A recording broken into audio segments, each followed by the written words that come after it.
Hiya, Darren Laverty here from Second Sight. I'm going to share with you today a tip to help promote your financial education program. I speak to too many employers who give up at the first hurdle when they start to promote their financial education program and hardly anybody shows up. So this one tip will help make a significant difference, and it's understanding something in our brains or in the employees' brains called the reticular activating system, or RAS. And the RAS is a filter, and it's a filter for all the millions of pieces of data that are entering our brain from the outside world through our five senses. So through our eyes and our ears and our skin, through touch and taste and smell. And that data, there's so much of that data, there's millions and millions of pieces of data.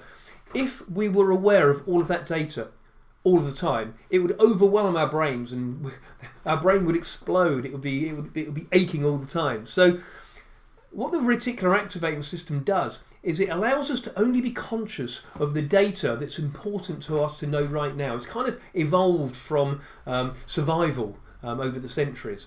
So what we focus on right now, okay, we're conscious of. So for example, let me give an example. Let's imagine I said to you right now, until I mention this, you're not conscious of the sensation of your clothing on your skin. But now I've mentioned it, you're thinking about it because I put that in your mind. Okay, so now your reticular activating system is allowing you to focus on that.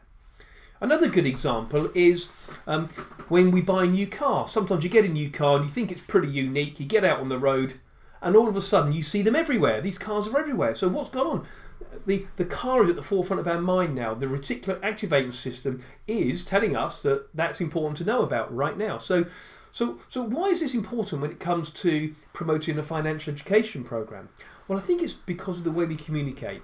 We tend to rely on email far too much nowadays, and it's important, it's quick, it's cheap, etc. It's scalable. The only thing is, we get so many emails that we just don't notice them. And when we're busy running around, I know that people don't open them all. They skim through them. They get hundreds each day. Go back 20 years ago when the first email came through. That was a unique experience. It was quite exciting to get that email. In those days, we got lots of letters. Today, letters are the unique experience, and the email is now commodity. Okay, so if you imagine when you get some mail through your door, through your letterbox, and let's imagine it's personally written to you. Okay, you see you got some bills and stuff, but you see this personally handwritten envelope, you're much more likely to open that. So one idea that we've been using for years now, and it works a treat, to get the financial education program, or whatever it is we're trying to communicate with employees, to the forefront of their minds, is actually to write to them at home a letter. And ideally, you'd write that letter, handwrite the address, get it signed by someone senior, make it personal to them, even send it in a bright coloured envelope, just to make it stand out.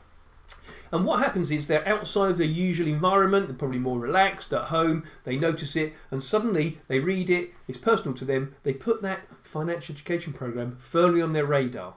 So a couple of days later, okay, a bit like when they get a new car, a couple of days later, you do a follow-up email announcing the events and what you're planning to do, you're much more likely to stand a much greater chance of them opening that email and taking action. There you go, tip number 1. Thank you.